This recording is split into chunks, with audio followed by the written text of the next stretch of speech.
Hi friends, welcome back to VVR creation. இன்றைக்கி பார்த்தீங்க அப்படின்னா நம்ம ஆரியில் மெயினான ஜர்தூசி பிரைட் ஸ்டிச் தான் பார்க்க போகிறோம். இதுக்கு வந்து பார்த்தீங்க அப்படின்னா நான் வந்து நைலான் த்ரெட் யூஸ் பண்ணியிருக்கேன். இதுக்கு பதிலாக நீங்கள் சிவிங் த்ரெட் யூஸ் பண்ணிக்கலாம்.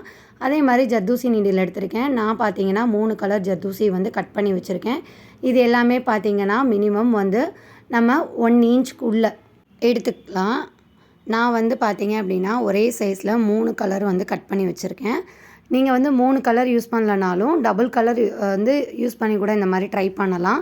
இல்லை அப்படின்னா நீங்கள் சிங்கிள் கலரில் கூட இந்த மெத்தடில் நம்ம போடுறப்போ டிஃப்ரெண்ட் தெரியாது. பட் பார்த்தீங்க அப்படின்னா ஓகேவாக இருக்கும். ஓகேங்களா? நம்ம வந்து ரெண்டு சைட்லேயும் நம்ம போட்டிருக்கிறது பார்த்திங்கன்னா 1 சென்டிமீட்டருக்கு உள்ளே தான் நான் வந்து பாக்ஸ் போட்டிருக்கேன். இதை விட ரொம்ப லென்த்தாக போட்டிங்க அப்படின்னா, ஏன்னா இது பார்க்க வந்து நமக்கு சடப்பின்னல் மாதிரி தான் இருக்கும். அப்படி இருக்கிறப்போ ரொம்ப அதாவது ஒரு லைனுக்கும் அடுத்த லைனுக்கும் சென்டரில் வந்து ரொம்ப கேப் இருந்தது அப்படின்னா அது ரொம்ப டிஃப்ரெண்ட்டாக இருக்கும். பிரைடு ஸ்டிச்சுனால் நமக்கு பின்னல் மாதிரி இருக்கணும். ஸோ நம்ம இந்த மாதிரி அதாவது 2 இதுக்கும் இடையில இருக்க கேப் வந்து 1 சென்டிமீட்டருக்கு உள்ளே இருக்கிறப்ப தான் நமக்கு வந்து பார்த்திங்க அப்படின்னா அது நல்ல நீட் லுக்காக இருக்கும். இப்போ வந்து பார்த்திங்க அப்படின்னா நான் அந்த கார்னர்லேருந்து கொஞ்சம் கீழே, அதாவது இப்போ பார்த்திங்கன்னா தெரியும் இந்த இடத்துல நான் என்ன பண்ணியிருக்கேன், நம்ம வந்து ஜர்தூசியை லோட் பண்ணியிருக்கோம். லோட் பண்ணி கிராஸாக ஆப்போசிட்டில் இருக்க லைனுக்கு முன்னாடி, லைன் கிட்ட போகலை, பார்த்திங்கன்னா தெரியும் லைனுக்கு முன்னாடியே நான் பஞ்ச் பண்ணி என்ன பண்ணுறேன், லாக் பண்ணிக்கிறேன். கம்பல்சரி பஞ்ச் பண்ணி லாக் பண்ணியே தான் ஆகணும். நீங்கள் அதை ஸ்கிப் பண்ணிங்க அப்படின்னா கண்டிப்பாக வந்து அதுக்கு ப்ராப்பராக வராது நமக்கு ஸ்டிச்சு. இப்போ ஜர்தூசியை லோட் பண்ணிவிட்டு பஞ்ச் பண்ணி லாக் பண்ணுறீங்க. அதாவது நம்ம எடுக்கிறத ஜர்தூசியை லோட் பண்ணுறது பார்த்திங்க அப்படின்னா நம்ம லைனில் லோட் பண்ணிவிட்டு ஆப்போசிட்டில் கிராஸாக கொண்டு வந்து பஞ்ச் பண்ணி லாக் பண்ணி பேக்கில் கொண்டு வரப்போ வெறும் த்ரெட்டை மட்டும்தான் கொண்டு வரோம். லாக் போடுறது கரெக்டாக லைனில் தான் லாக் போடணும்.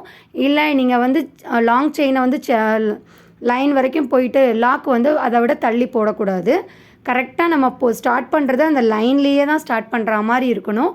ஆப்போசிட்டில் கொண்டு போகிறப்போ ஆப்போசிட்டில் இருக்க லைனுக்கு முன்னாடி உள்ளேயே தான் நீங்கள் பஞ்ச் பண்ணி லாக் போடணும். ஓகேங்களா? இப்போ வந்து நீங்கள் ஸ்டார்டிங்கில் வந்து ஒரு கலர் ஜர்தூசியை எத்தனை லைன் போடுறீங்களோ சேம் அதே லைன் தான் நீங்கள் ஃபைனல் வரைக்கும் நீங்கள் போடணும். இப்போ வந்து 2 போட்டுட்டு அடுத்து கீழே வர 3 லைன் வந்து ஒரே கலர் நீங்கள் யூஸ் பண்ணாதீங்க. அதே மாதிரி பார்த்திங்கன்னா நான் 3 லைன் போட்டுட்டு அதை முடித்து எண்ணாட் போட்டு முடித்ததுக்கப்புறம் தான் இந்த சைடு கார்னர்லேருந்து நான் த்ரெட் எடுக்கிறேன். நல்லா சொல்லிடுறேன், 3 லைன் போட்டு முடிச்சுட்டு எண்ணாட் போட்டு முடிச்சிட்டேன். அதுக்கப்புறம் தான் வந்து நான் வந்து ஆப்போசிட் சைடில் கொண்டு போயிருக்கேன். ஓகேங்களா? இப்போ ஆப்போசிட் சைடில் இருந்து நான் இந்த சைடில் கொண்டு வரப்போ நல்லா பார்த்திங்கன்னா தெரியும், அப்போ இந்த சைடில் இருக்கிற லைனுக்கு முன்னாடியே பஞ்ச் பண்ணி லாக் பண்ணிக்கிறேன். ஓகேங்களா?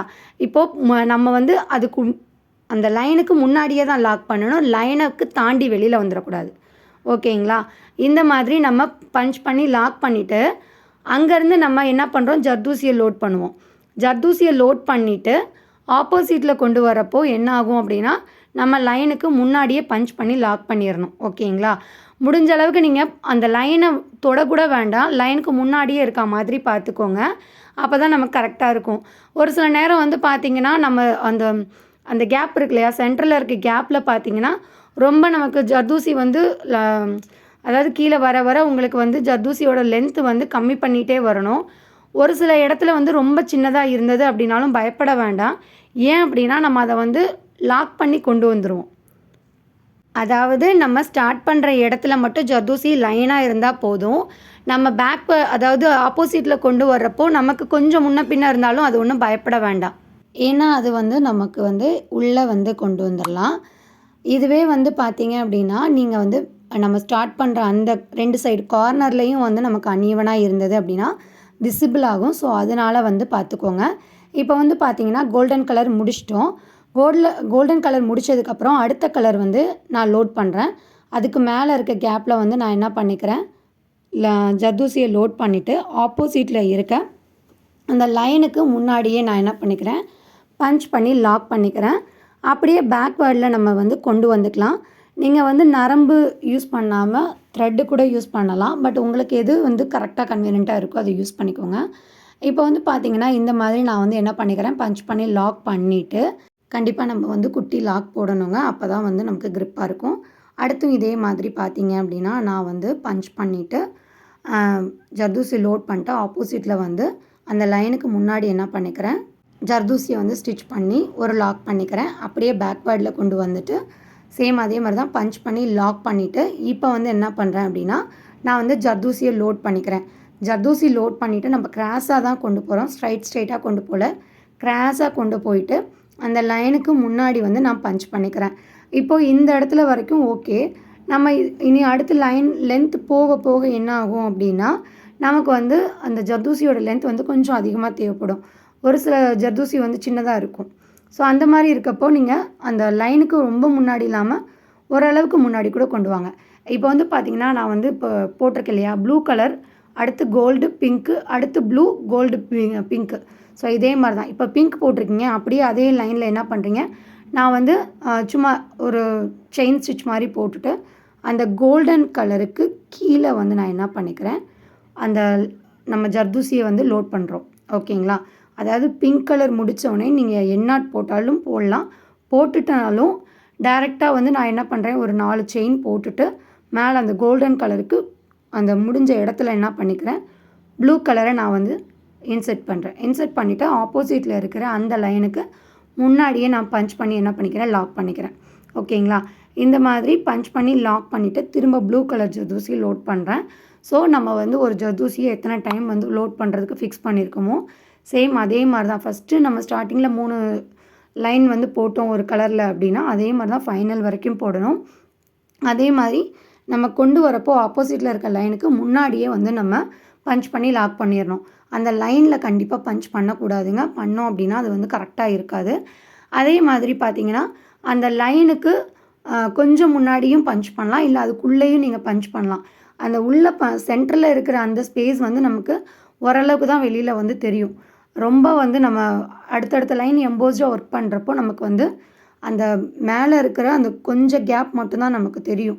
ஸ்டிச் பண்ண நீங்கள் பார்த்தீங்கன்னாவே உங்களுக்கே ஐடியா வந்துடும். இப்போ இந்த இடத்துல என்ன பண்ணிக்கிறேன், நான் எண்ணாட் போட்டு முடிச்சுக்கிறேன்.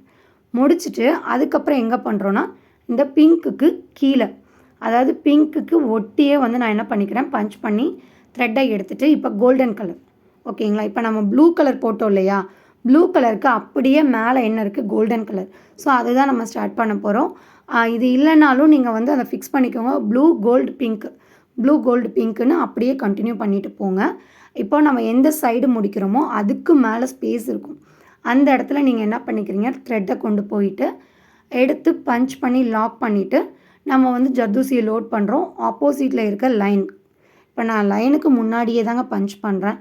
பஞ்ச் பண்ணி ஃபைனலாக 3 லைன் போட்டதுக்கப்புறம் எண்ணாட் போட்டுட்டு நான் முடிச்சுட்டு அடுத்து வந்து பார்த்தீங்க அப்படின்னா எந்த சைடில் ஸ்டார்ட் பண்ணோன்னா, ப்ளூக்கு கீழே. ஓகேங்களா? அதாவது ப்ளூ நம்ம போட்டு முடிச்சிருக்கோம் இல்லையா, பிங்க் லைட்டாக நமக்கு தெரியும். அந்த இடத்துக்கு ப்ளூவை ஒட்டியே வந்து நான் என்ன பண்ணுறேன், பஞ்ச் பண்ணி, அதாவது அந்த இடத்துல வந்து பஞ்ச் பண்ணி கிராஸாக கொண்டு வரணும். இப்படி கிராஸாக கொண்டு வரப்போ நமக்கு வந்து என்ன பண்ணணும்னா, ஜர்தூசியோட லென்த் கொஞ்சம் அதிகமாக தேவைப்படும். ஏன் அப்படின்னா இது கொஞ்சம் லென்த் அதிகமாகுது இல்லையா, அப்படிங்கிறப்போ நமக்கு வந்து அதுக்கேற்ற மாதிரி நீங்கள் ஜர்தூசியை கட் பண்ணிக்கோங்க. இல்லை அதை வந்து கொஞ்சம் சின்னதாக இருக்குனாலும் ஒன்றும் ப்ராப்ளம் இல்லை. அந்த கோல்டன்லேருந்து கொஞ்சம் கீழே வந்து கொண்டு வரணும். அப்போ தான் நமக்கு கரெக்டாக வரும். ஓகேங்களா? இப்போ வந்து பார்த்திங்கன்னா நம்ம பிங்க் கலர் லோட் பண்ணுறோம். பிங்க் கலர் வந்து பார்த்திங்கன்னா இப்படி கிராஸாக கொண்டு வரப்போ நம்ம அந்த லைனுக்கு முன்னாடி வச்சு நான் என்ன பண்ணிக்கிறேன், பஞ்ச் பண்ணி லாக் பண்ணிக்கிறேன். அதே மாதிரி இதோட இன்னொரு விஷயம் என்ன அப்படின்னா, நம்ம வந்து கலர் கரெக்டாக போடணும். இப்போ எந்த கலர் போட்டுட்ருக்கனோ அதுக்கு அப்படியே மேலே, அதாவது நான் பிங்க் போடுறேன்னா பிங்க்குக்கு மேலே என்ன இருக்குது, ப்ளூ கலர். நமக்கு விசிபிள் ஆகிற கலர் மட்டும் பார்த்துக்கோங்க. பிங்க்குக்கு மேலே என்ன கலர் இருக்குது, ப்ளூ கலர். ஸோ அடுத்து நம்ம ஸ்டார்ட் பண்ண போகிறது ப்ளூ கலர். பட் இந்த சைட்லலாம் அப்படியே ஆப்போசிட் சைடில் நம்ம ஸ்டார்ட் பண்ண போகிறோம். ஸோ வீடியோவை நல்லா கிளியராக பார்த்தீங்கன்னாவே உங்களுக்கு தெரியும். இப்போ வந்து பார்த்திங்கன்னா கோல்டன் கலருக்கு கீழே ஒட்டி நான் என்ன பண்ணுறேன், ஸ்டார்ட் பண்ண போகிறேன். இப்போ என்ன கலர் ஸ்டார்ட் பண்ண போகிறோம், பிங்க்குக்கு மேலே இருக்குது ப்ளூ. ஸோ ப்ளூ நான் ஸ்டார்ட் பண்ண போகிறேன். ஸ்டார்ட் பண்ணிவிட்டு அப்படியே ஆப்போசிட் சைடில் இருக்க லைனுக்கு முன்னாடி நான் என்ன பண்ணுறேன், பஞ்ச் பண்ணி லாக் பண்ணிக்கிறேன். அதே மாதிரி ஒரு லைனுக்கும் அடுத்த லைனுக்கும் உள்ள கேப் வந்து 1/2 இன்ச் இருந்தால் பெஸ்ட்டாக இருக்கும். இதே மாதிரி தாங்க ப்ளூ கோல்டு பிங்க், திரும்ப ப்ளூ கோல்டு பிங்க். ஸோ இதையே கண்டினியூ பண்ணி நீங்கள் போட்டிங்க அப்படின்னா பர்ஃபெக்டாக வரும். அதே மாதிரி நம்ம வந்து ஃபுல்லாகவே போட்டு முடிச்சுட்டு இப்போ ஃபைனலாக உங்களுக்கு நான் காமிக்கிறேன். இப்போ பார்த்தீங்க அப்படின்னா நம்ம வந்து ஃபைனலாக கொண்டு வந்துட்டோம் இல்லையா, இந்த இடத்துல பார்த்தீங்கன்னா லைன் எங்கே இருக்குது, நான் வந்து எந்த இடத்துல வந்து ப்ளூ கலரை முடிச்சிருக்கேன்னு பாருங்கள். ஸோ அது நமக்கு ப்ராப்ளம் இல்லைங்க. லைனை ஒட்டி வந்துடக்கூடாது, லைனுக்கு மேலே வந்துடக்கூடாது. அதுக்குள்ளே இருந்ததுன்னா ப்ராப்ளம் இல்லை. ஏன்னா நம்ம அதுக்கு மேலே ஒரு ஜர்தூசி லோட் பண்ணுவோம். ஸோ நமக்கு ஃபைனலாக தெரியாது. ஓகேங்களா? அதாவது இந்த மாதிரி நம்ம ஒரு 3 லைன் போட்டு முடிச்சுட்டு அதுக்கப்புறம் நான் என்ன பண்ணுறேன் அப்படின்னா, அடுத்த கலர் ப்ளூ கலருக்கு மேலே இருக்கிறது என்னது, golden colour. So golden colour வந்து நான் அடுத்து லோட் பண்ண போகிறேன். அதே மாதிரி ஆப்போசிட்டில் கோல்டன் கலரும் போட்டாச்சுங்க.